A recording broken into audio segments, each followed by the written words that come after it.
चलिए दोस्तों, मैं आपके सामने आज लेकर आया हूँ मध्यकालीन भारत के एक वंश है जिसका नाम है सैयद वंश। सैयद वंश से जितने भी इंपॉर्टेंट प्रश्न बनाए जा सकते थे वो सारे के सारे यहाँ बनाया गया है। याद रखिएगा, ये सारे इंपॉर्टेंट क्वेश्चन हैं जितने भी सैयद वंश के द्वारा बनाया जा सकता था। यानी सैयद वंश से कौन कौन से इंपॉर्टेंट प्रश्न आ सकते हैं एग्जाम में, वो सारा आपको यहाँ देखने को मिलेगा। याद रखिएगा। चलिए मैं बिना लेट के क्वेश्चन के बढ़ता हूँ। क्वेश्चन आंसर साथ में मैं करूँगा और थोड़ा स्पीड में करूँगा क्योंकि ये 10 मिनट्स हो है आपका। याद रखिएगा। चलिए मैं पहला क्वेश्चन कर बढ़ता हूँ। फर्स्ट क्वेश्चन आपका सामने है। क्वेश्चन नंबर फर्स्ट आपके सामने है कि सैयद वंश की स्थापना कब हुआ था। तो 1414 ईस्वी में हुआ था। याद रखिएगा, सैयद वंश की अगर स्थापना की बात किया जाएगा तो 1414 ईस्वी में किया गया था। सेकंड नंबर क्वेश्चन है, सैयद वंश कौन सा मुस्लिम परिवार बना जिसने दिल्ली पर शासन किया था। याद रखिएगा, सैयद वंश जो मुस्लिम परिवार बना था वो चौथा था। दिल्ली का शासन चौथा था, मैंने चौथा ये वंश था। याद रखिएगा। सैयद वंश में कुल कितने शासकों ने शासन किया था। तो 4 शासकों ने शासन किया था। सैयद वंश के अंतिम शासक कौन थे। अलाउद्दीन अहमद शाह आलम शाह थे। याद रखिएगा, अलाउद्दीन आलम शाह। सैयद वंश के संस्थापक खिज्र खां किसका सेनापति था। तैमूर लंग का था। याद रखिएगा, तैमूर लंग का था ये सेनापति खिज्र खां। यानी खिज्र खां सैयद वंश की स्थापना करते हैं कब। 1414 ईस्वी में। याद रखिएगा। अगला क्वेश्चन है 6 नंबर क्वेश्चन है। छठा क्वेश्चन बोल रहा है कि सैयद वंश ने किस वंश को समाप्त कर दिल्ली पर शासन प्राप्त किया था। तो याद रखिएगा, तुगलक वंश। और तुगलक वंश की अगर स्थापना की बात किया जाएगा तो गयासुद्दीन तुगलक इसकी स्थापना करते हैं। 7वां क्वेश्चन है, सैयद वंश ने कुल कितने वर्षों तक दिल्ली पर राज किया था। तो 37 वर्षों तक दिल्ली पर राज किया था। तैमूर लंग ने दिल्ली पर आक्रमण कर वापस लौटते समय खिज्र खां को कौन सी उपाधि दी थी। तो रैयत ए आला की उपाधि दिया था। याद रखिएगा, यानी तैमूर लंग ने दिल्ली पर आक्रमण किया था और वापस जब लौट रहा था तो खिज्र खां को कौन सी उपाधि दिया था। तो आपका रैयत ए आला की उपाधि दिया था। याद रखिएगा। 9 नंबर क्वेश्चन है कि सैयद वंश के किस शासक ने सबसे अधिक समय तक शासन किया था। तो अलाउद्दीन आलम शाह, यानी ये अंतिम सैयद वंश का शासक भी था। याद रखिएगा। अगला जो क्वेश्चन है 10 नंबर क्वेश्चन, लगभग 40 क्वेश्चन बनाए गए हैं। याद रखिएगा, यमुना नदी के किनारे पर बसे मुबारकाबाद की स्थापना सैयद वंश के किस शासक ने किया था। तो मुबारक शाह ने किया था। याद रखिएगा, सैयद वंश के शासक थे मुबारक शाह जिन्होंने मुबारकाबाद शहर की स्थापना किया था। अगला क्वेश्चन है, बहलोल लोदी यानी लोदी वंश के जो संस्थापक होते हैं, बहलोल लोदी को सैयद वंश के किस शासक ने खाने खाना की उपाधि दिया था। तो खाने खाना की उपाधि दिया था मुहम्मद शाह ने दिया था बहलोल लोदी को खाने खाना की उपाधि। यही बहलोल लोदी जो आगे चलकर सैयद वंश की समाप्त करता है और लोदी वंश की स्थापना करता है। सैयद वंश का अंत किस वर्ष हुआ था। तो 1451 ईस्वी में हुआ था। याद रखिएगा, अगर सैयद वंश की स्थापना की बात किया जाएगा 1414 में, पीछे बताया था क्वेश्चन नंबर फर्स्ट में। स्थापना किसने किया था। खिज्र खां किया था। अंतिम शासक की अगर बात किया जाएगा तो अलाउद्दीन आलम शाह था। कब अंत हुआ था सैयद वंश। तो 1451 ईस्वी में। याद रखिएगा। अब नेक्स्ट क्वेश्चन की ओर बढ़ता हूँ। क्वेश्चन नंबर 12 के बाद 13 होगा। 13 नंबर क्वेश्चन आपके सामने है।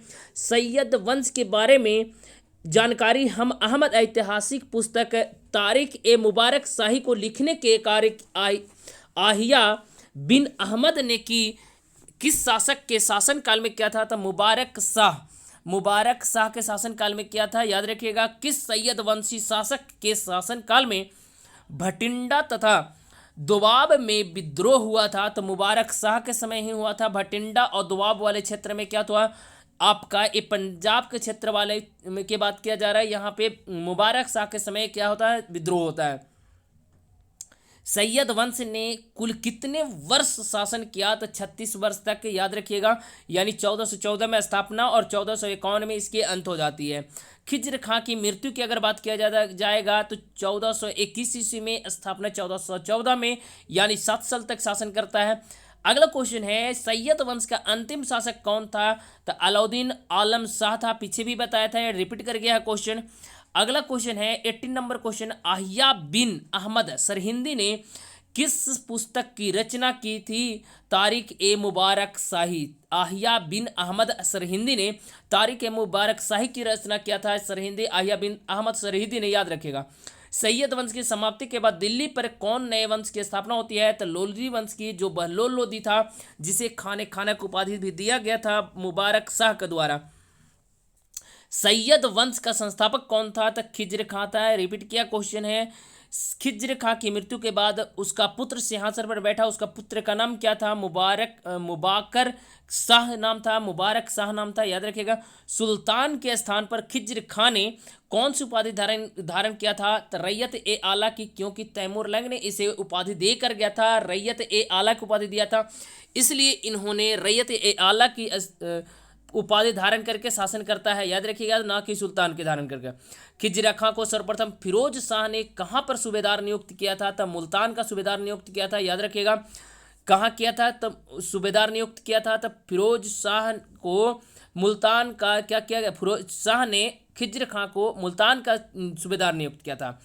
तुगलक वंश के किस शासक को हटाकर खिज्र खां दिल्ली की गद्दी पर बैठता है? तो मुहम्मद तुगलक को हराकर खिज्र खां ने सैयद वंश की स्थापना करता है और दिल्ली की गद्दी पर बैठता है।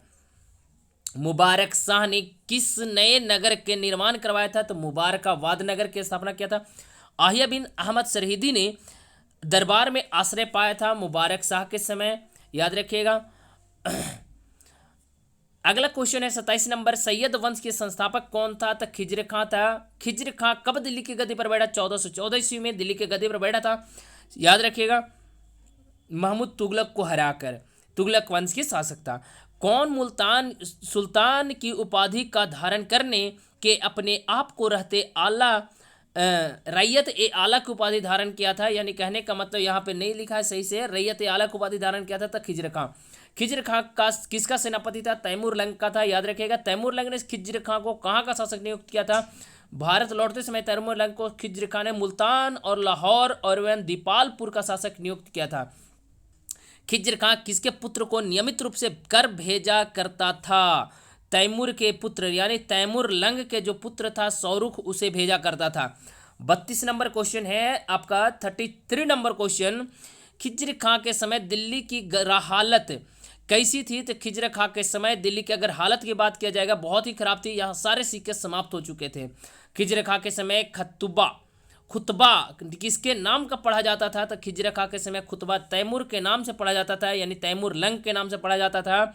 लेकिन उसके बाद उस उत्तराधिकारी सौरुख बन के नाम से पढ़ा जाने लगा, क्योंकि उसका पुत्र था। उसके बाद शासक बनता है तैमूर लंग के बाद। खिज्र खां की मृत्यु कब हुई थी? 1421 ईस्वी में हुई थी, याद रखिएगा। 7 वर्षों की अपना कार्यकाल पूरा करता है। 36 नंबर क्वेश्चन आपके सामने। खिज्र खां के कितने उत्तराधिकारी थे? खिज्र खां के 3 उत्तराधिकारी हुए, मुबारक शाह, मोहम्मद शाह, आलम शाह, ये 3 हुए, याद रखिएगा। इसके बाद लोधी वंश की स्थापना हो जाती है। खिज्र खां के शासनकाल की अगर बात किया जाएगा तो 1414 से लेकर 1421 तक हुआ था। किसने शाह की उपाधि धारण किया था? खिज्र खां के पुत्र मुबारक खां ने शाह की उपाधि धारण किया था, याद रखिएगा।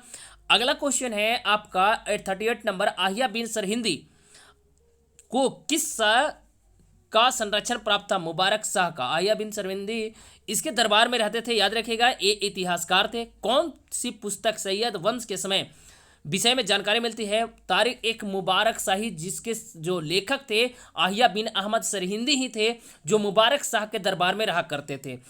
इसका नाम था, क्या था पुस्तक का नाम? तारिक ए मुबारक शाही। मुबारकाबाद की स्थापना क्या था? मुबारक शाह ने, याद रखिएगा। अब ये यमुना नदी के किनारे था, याद रखिएगा। अगला क्वेश्चन है आपके सामने। सैयद वंश का अंतिम सुल्तान की अगर बात करेगा तो अलाउद्दीन आलम शाह था। सैयद वंश कितने वर्ष तक शासन किया था? तो 36 वर्ष है, और कहीं 37 वर्ष मिलता है तो 36 वर्ष, याद रखिएगा। ये सारे क्वेश्चन इंपॉर्टेंट थे, याद रखिएगा। अगर आपको क्वेश्चन सीरीज अच्छा लगे तो चैनल को सब्सक्राइब कीजिए, लाइक कीजिएगा और शेयर करना मत भूलिएगा। जय हिंद, जय भारत।